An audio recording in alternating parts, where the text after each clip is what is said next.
Hindi daw po, hindi daw po siya natatakot. Oh, hindi ako natatakot. Ito po ay nung Marso 25, 2025. Hindi ako natatakot. Bring it on! Oh, di ba?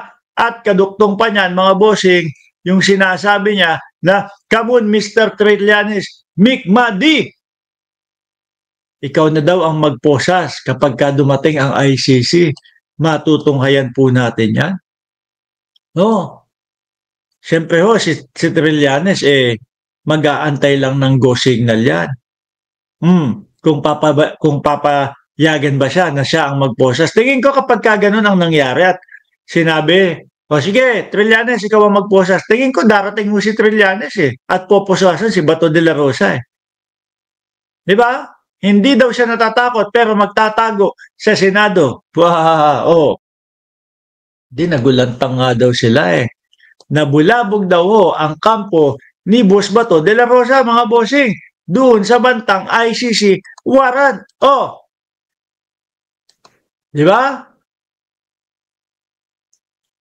Tingin nyo hindi takot si Bato? Kada humababanggit yung ICC, para pong turumpo na hindi alam kung saan niyang iikot Bato nabulabog sa bantang ICC arrest. Sabi ho dito, if they want to commit the same mistake again, then go ahead. Anong mistake? Yung kay dating Pangulong Duterte.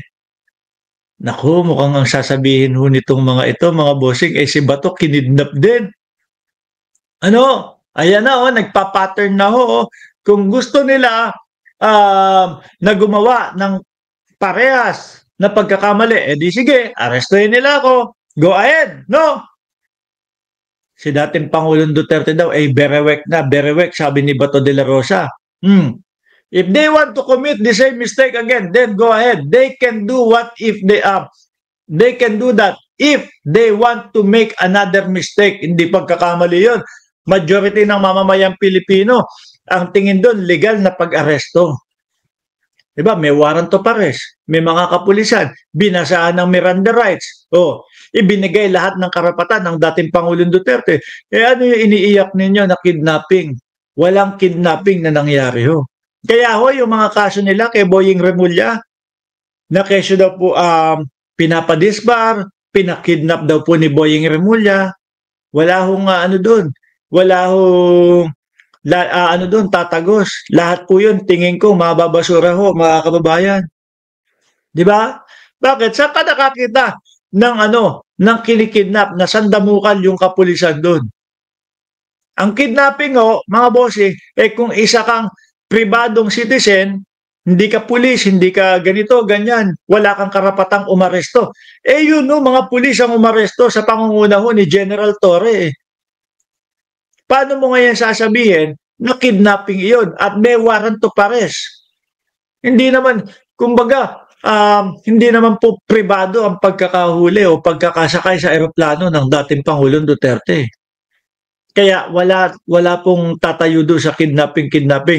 Ginawan lang ho nila ng paraan para magkaroon ng kaso si Boying Remulla kasi nga po naririnig nila na papalapit na maging ombudsman si Remulla. Akala nila lulusot. Kasi si Remulla, ang daming kaso niyan. Bakit nyo gagawing ombudsman? Wala din. Pasok din. Di ba?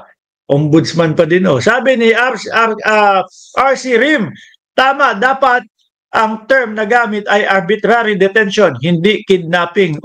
Eto mukhang ganun din po ang isisigaw ng pamilya ni Bato de la Rosa. Kinidnap nila yung tatay ko. Baka yung anak si Rocky, kinidnap nila yung tatay ko, yung asawa ganun din.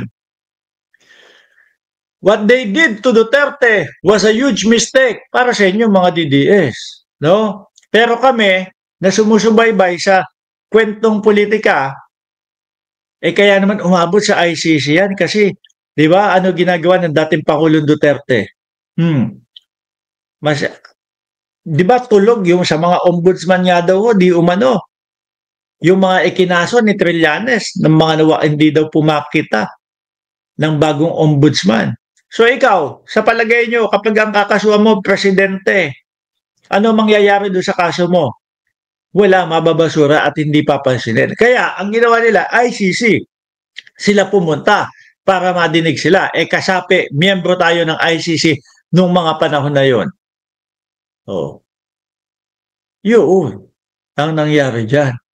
And if they are willing to make the same mistake again, then they can do the same, sabi ni Bato de la Rosa. Nako Bato, eto, nagsalita na si General Torre. Bato, nako, eto, pakinggan ho natin. Nakita ko ho ito, mga kababayan no? Itong balita na ito. Sabi dito ni General Torre, kasi ho, madaming nagsasabi, mga bossing na madami hong nagsasabi na nako, si Torre ulit ang huhuli dyan. Yan yun. Nako, kaya pala si Torre ay nagbakasyon ng napakahaba kasi ito huhulihin na si Bato de la Rosa. Ngayon nakita ko doon sa balita, mga bossing, ito nagsalita na daw si Torre pero hindi ko binasa ng kabuuan nung nakita ko. Ganun ba?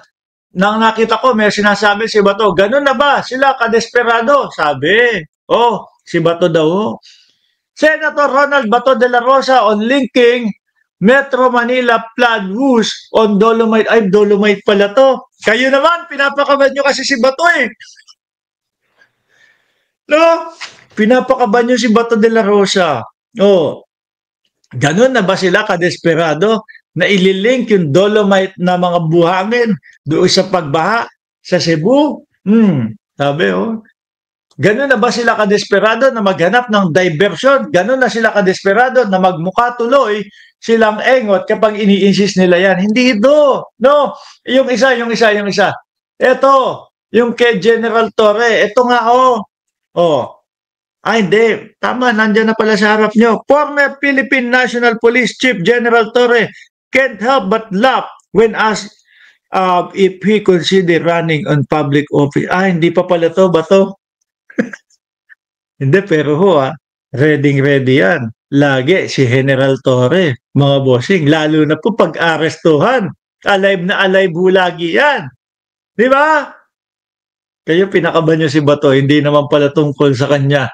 Doon daw po sa pagpapatakbo sa public na maging public servant si General Torre, mga kababayan. Sabi dito, tingnan natin kung sino ang mag-o-offer kay General Torre na tumakbo sa susunod na mga eleksyon. Kasi ang daming sumusuporta at ang dami pong ang daming gusto po na maging senador si General Torre, mga kababayan Di ba? Kaya yan yung pinapanawagan. Kaya ito, ganyan. Wala akong pera. I just don't have the resources for it, sabi ni General Torre. Kung ang sagot niya doon sa mga nagpapatakbo sa kanya, Idol, saan na bago? Supot lang daw ang magtatago. Sabi ni Bato de la Rosa. Naku po, maniwala ka dyan. Panigurado yan? Hindi na makita yan. Panigurado yan, magpapatay na ng cellphone yan. Cannot be reached na yung cellphone yan. Malamang sa alamang, mga kababayan. Saglit nga, sisilip lang ako doon sa social media. Baka mamaya, merong bagong balita at maisama na natin dito. No?